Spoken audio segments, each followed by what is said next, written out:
Hola, ¿qué tal? Mi nombre es Nelson Alarraga. Bienvenidos al mensaje de hoy.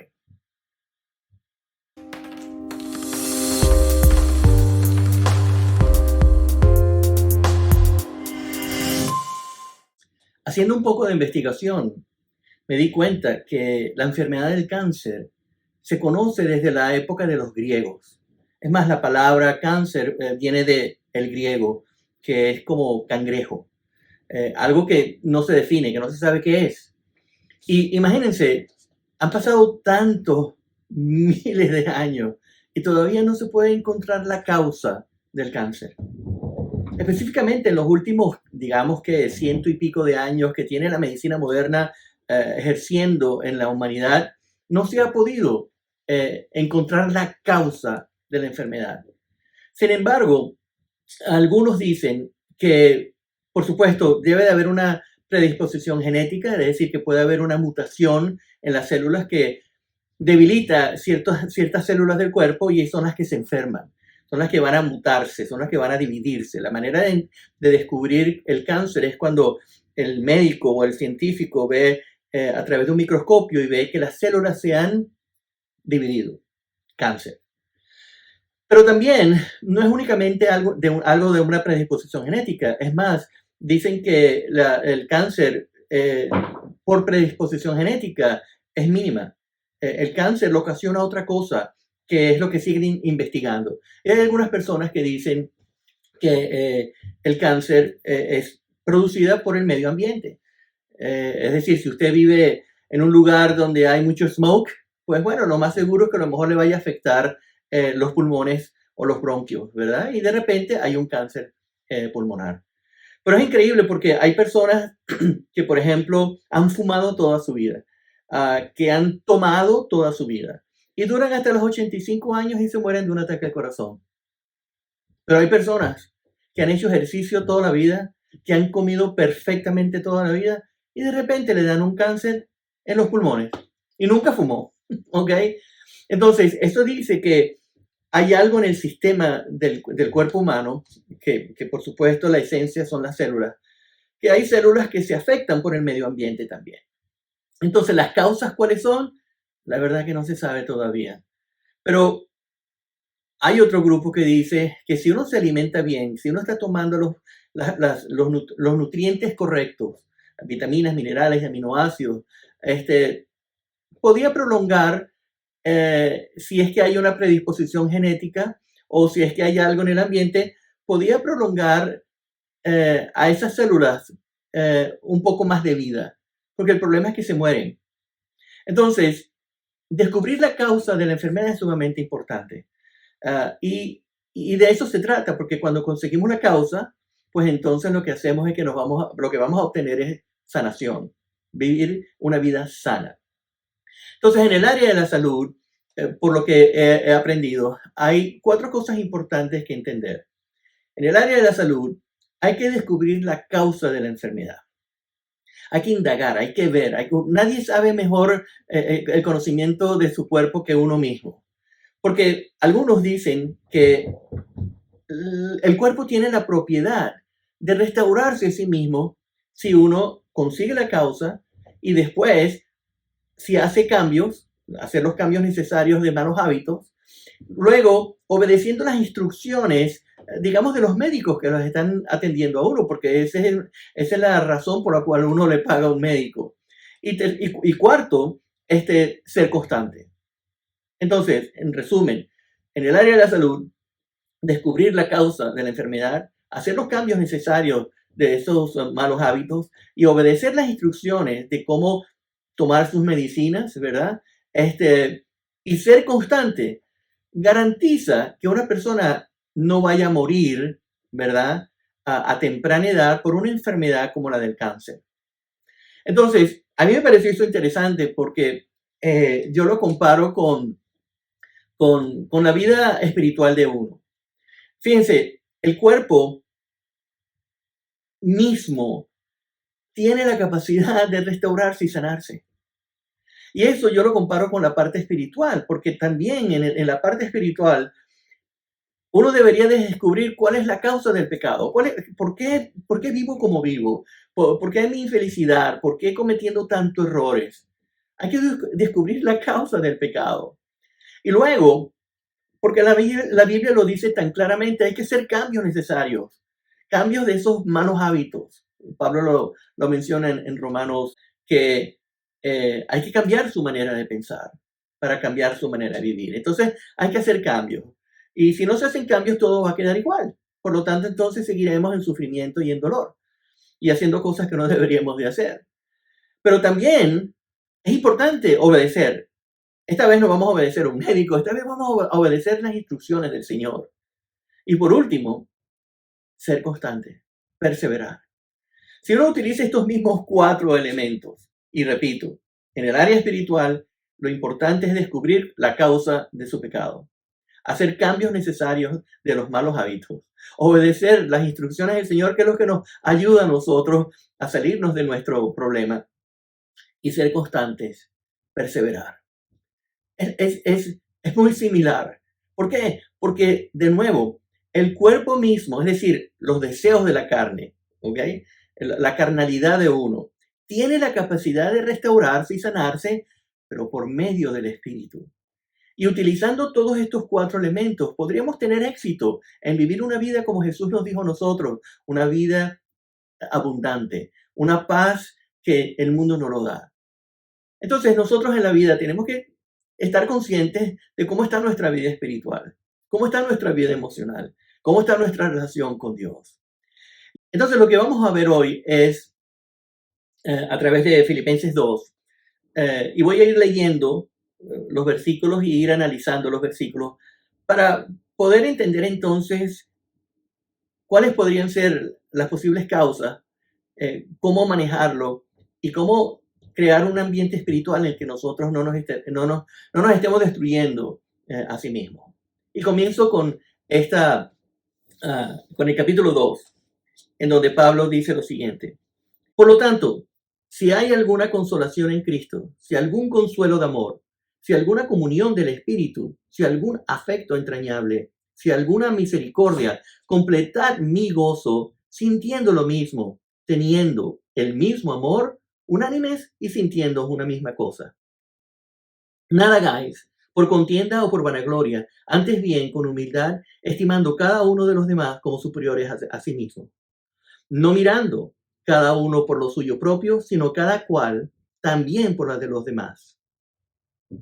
Haya pues en vosotros este sentir que hubo también en Cristo Jesús, el cual siendo en forma de Dios, no estimó a ser igual a Dios como a cosa que aferrarse, sino que se despojó a sí mismo tomando forma de siervo, hecho semejante a los hombres, y estando en condición de hombre, se humilló a sí mismo, haciéndose obediente hasta la muerte y muerte de cruz.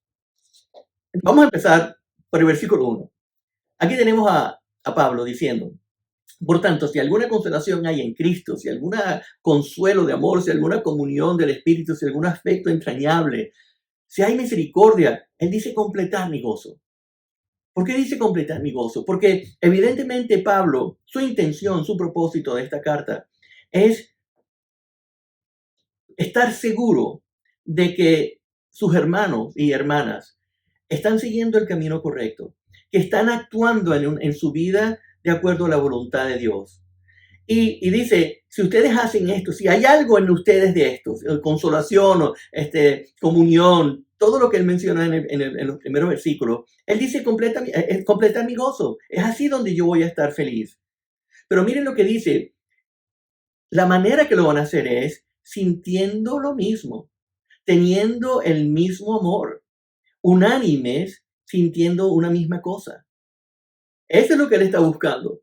Que pudiesen estar unidos espiritualmente, mentalmente, a pesar de que tenemos diferentes formas de pensar y que a veces no concordamos en la misma forma de pensar. Él urge a sus hermanos y hermanas a que estén en esa posición, que estén en ese estatus espiritual, que sientan la misma cosa.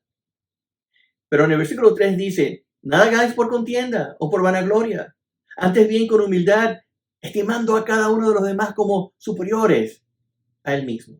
Entonces aquí ya nos da a nosotros las indicaciones. Ya nos está dando las instrucciones de qué es lo que no tenemos que hacer.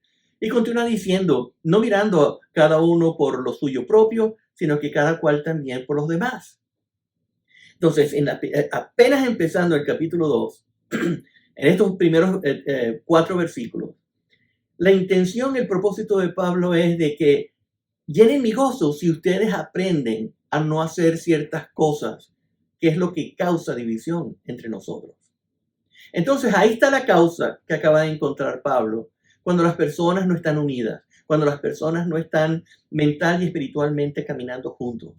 Porque miren, no se necesita pensar igual para poder estar de acuerdo en algo. La belleza de que pensamos en formas diferentes, la belleza de pensar así, es de que podemos llegar a consensos, de que podemos llegar a continuar estando unidos, de manera de que el propósito por el cual Cristo vino a esta tierra y murió por nosotros es para que no pequemos el uno con el otro. Esto es lo que está diciendo Pablo en estos primeros versículos. Y es por eso que después en el versículo 4 dice, haya pues en vosotros este mismo sentir que hubo también en Cristo Jesús. ¿Cuál mismo sentir? ¿A qué se refiere Pablo cuando está diciendo que haya el mismo sentir? Esta palabra es muy, muy amplia, como la palabra el amor. ¿Qué es el amor? Bueno, su definición es muy amplia. Y es por eso que a veces no hemos entendido bien este versículo 4 que Pablo nos comparte a nosotros, de que haya pues en vosotros este mismo sentir que hubo en Cristo Jesús. Entonces la pregunta hay que hacerse la pregunta de, bueno, ¿qué significa sentir? ¿Qué fue lo que Jesús sintió? ¿En qué manera se manejó Jesucristo en la tierra mientras estuvo con nosotros? Y si buscamos en el griego, la palabra sentir significa 3 cosas prácticamente. Significa pensamiento, actitud y conducta. En otras palabras, haya pues en vosotros esta misma forma de pensar que hubo en Cristo Jesús, o haya pues en vosotros esta misma actitud que hubo en Cristo Jesús, o haya pues en vosotros esta misma conducta que hubo en Cristo Jesús. Ahí está la clave. El remedio para cambiar malos hábitos. Si yo empiezo a desarrollar la mentalidad de Cristo, me va a llevar a una actitud como la de Cristo. Y el resultado va a ser una conducta como la de Cristo. Porque de un pensamiento se deriva la actitud. Y de la actitud, el resultado va a ser la conducta. Y es por eso que es tan necesario para Pablo poder compartir esto con sus hermanos y hermanas, para que pudiesen manejar emociones y situaciones en la vida en base a estos 3 puntos. ¿Cómo pensaría Jesús? ¿Cómo actuaría Jesús? ¿Y cuál sería su conducta? Porque eso es lo que yo quiero seguir. Eso es lo que yo quiero imitar. Y eso es lo que Pablo está tratando de decirnos. Pero después nos da la clave, muy importante, que dice, el cual, siendo en forma de Dios, no estimó el ser igual a Dios como cosa que aferrarse, sino que se despojó a sí mismo tomando forma de siervo, hecho semejante a los hombres. Ahora, aquí hay una palabra muy importante, que se despojó. Porque el contexto de este versículo es de que se humilló, se hizo humilde, se quitó su ropa divina y se puso una ropa carnal. Fue igual que nosotros. Y la palabra clave aquí es que se despojó. La humildad es una virtud humana atribuida a quien ha desarrollado conciencia de sus propias limitaciones y debilidades. Y es una persona que obra de acuerdo a su conciencia. La humildad es un valor opuesto a la soberbia. Y la humildad está relacionada con la aceptación de nuestros defectos, debilidades y limitaciones. Eso es ser humilde. Y entonces, ¿qué sucede? Tenemos que aprender lo que significa la palabra despojo. Es simplemente quitarme mi chaqueta de orgullo para poder entonces encontrar cuáles son mis defectos, mis debilidades y mis limitaciones para poder tener ese mismo sentir que hubo en Cristo Jesús.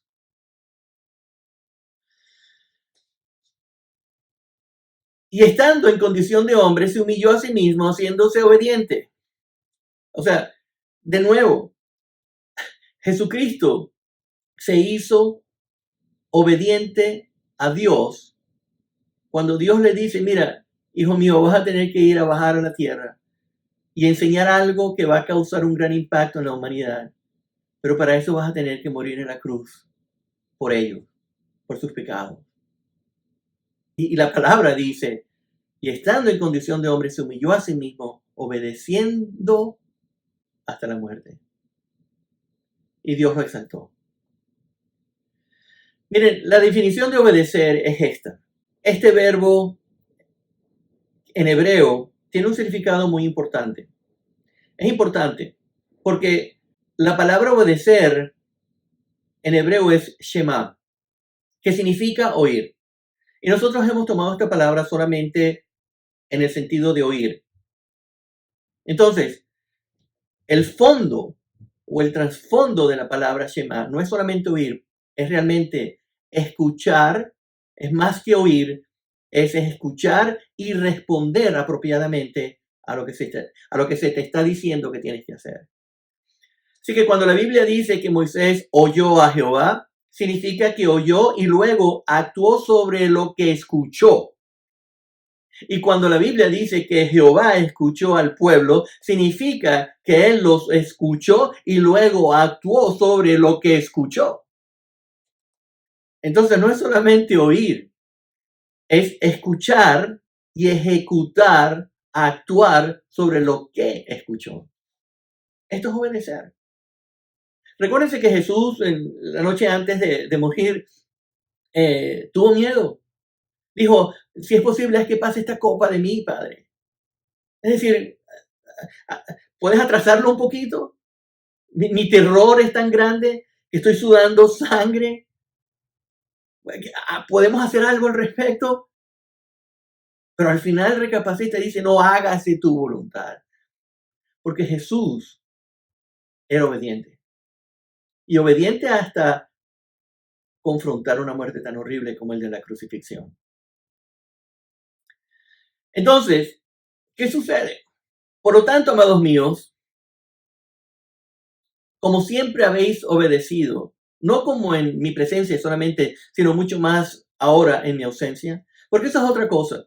Él dice, mira, ahora, por lo tanto, amados míos, como siempre habéis obedecido, no solamente cuando yo estoy presente entre ustedes, sino cuando yo no estoy. Eso me hace decir que, miren, muchas veces vamos a la iglesia, somos una persona y cuando salimos de la iglesia somos otra persona. No somos realmente la persona que entra a un lugar a tener comunión con Dios porque está tratando de disimular sus defectos, sus debilidades y sus limitaciones. Y saliendo de las puertas de la iglesia, se convierte en igual que el vecino, de lo que hace y cómo piensa. Y continúa diciendo, y repito, por lo tanto, amados míos, como siempre habéis obedecido, no como en mi presencia solamente sí, sino mucho más ahora en mi ausencia, dice, ocupaos de vuestra salvación con temor y temblor. La palabra ocupaos es una palabra sumamente importante porque significa en el griego trabajar, trabajo duro, significa enfocar. No te dejes distraer, enfoca, ocúpate de tu salvación, enfoca en ella, no te distraigas. Y no te descuides, no te descuides. Pero en el fondo, la definición es tomar algo bajo la propia responsabilidad. Es lo que significa. Ser responsable. Ser responsable en el compromiso que tú tienes con Dios. Tomar algo bajo la propia responsabilidad. Y no echarle más la culpa a los demás por lo que está pasando alrededor tuyo. Asume tu responsabilidad. Por eso dice, ocúpate, ocupaos de vuestra salvación. Tienes que trabajarlo. Dice, porque Dios es el que en vosotros produce así el querer como el hacer. Es Dios a través del Espíritu y lo hace a través de su buena voluntad. Él te da la forma de producir el querer y el hacer. Él tiene una parte que te envía, que es el Espíritu, pero tú también tienes que aceptar el querer como el hacer. Ahora, obviamente, tenemos que entender lo siguiente. Él dice, después de esta comunicación que está teniendo escrita con sus hermanos y hermanas, luego en el versículo 14 dice algo que vuelve otra vez a conectarse con los versículos anteriores, que dice, por lo tanto, haced todo sin murmuraciones y contiendas. De nuevo el énfasis de Pablo, que él quiere para completar su gozo, y es poder llevar las instrucciones que él va a repetir de nuevo. Hace todo sin murmuraciones y contiendas. Esta es la actitud y esta es la conducta. Para que seáis irreprensibles y sencillos. Es decir, para que nadie los señale. Alguna persona irreprensible es una persona que nadie lo puede señalar porque ha hecho algo malo. Y esta gente que puede tener la habilidad porque quiere sentir igual como Cristo sintió, se quita ese abrigo de altivez para ponerse uno de humildad. Por eso dice, y sencillos. Hijos de Dios sin mancha en medio de una generación maligna y perversa, en medio de la cual resplandeceréis como luminares en el mundo. ¿Escucharon bien? ¿Ven lo que tenemos que dejar? Murmuraciones, contiendas. Más bien tenemos que ser irreprensibles y sencillos, sin mancha, en medio de una generación maligna y perversa. Por eso es importante ser imitadores de Cristo. Por eso es importante tener ese sentir que hubo en Cristo Jesús, en pensamiento, en actitud y en conducta. Porque cuando eso sucede en nuestras vidas, Pablo lo que dice es, el cual ustedes son luminarias de este mundo. ¿Y todo esto para qué? Él termina diciendo, asidos a la palabra de vida. ¿Qué significa asidos a la palabra de vida? ¿Qué significa asir? Es un verbo. Y el significado es tomar, agarrar de la mano. Tomar y agarrar de la mano. Y no soltar. Y aquí lo que está diciendo es, agárrenlo con sus manos, la palabra de Dios, no lo suelten para que en el día de Cristo yo pueda gloriarme de que no he corrido en vano y en vano he trabajado. Termina diciendo, miren, ustedes no solamente van a cambiar su vida con las instrucciones que les estoy dando, sino que me van a ayudar a mí, me van a ayudar a mí a entender que el sacrificio que hice yo no fue en vano, de enseñarles a ustedes a cómo sentir como Cristo sintió. Su trabajo no habrá sido en vano. Por lo tanto, en el área espiritual, descubrir la causa de su pecado es hacer una introspección de su vida. Busque sus limitaciones, busque cuáles son sus debilidades, cuál es su enfermedad.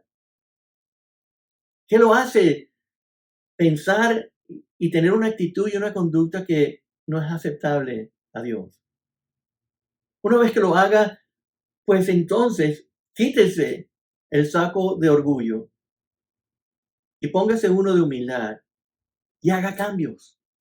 Haga los cambios necesarios para cambiar esos malos hábitos que los adquirió en su familia, en la calle, donde sea, no hay excusa.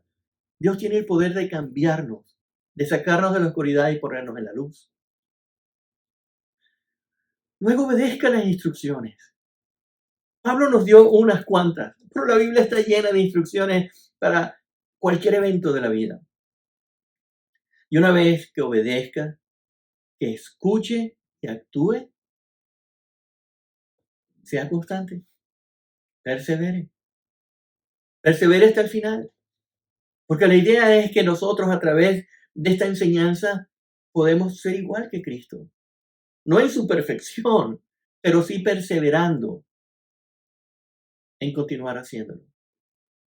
Por eso que nuestra relación con Dios es un proceso en el cual, si descubrimos la causa de nuestros pecados, si hacemos los cambios necesarios, si obedecemos las instrucciones del Señor y aprendemos a ser constantes y perseverar en ella, es ahí donde vamos a encontrar esa paz que solamente Dios, que Jesús da.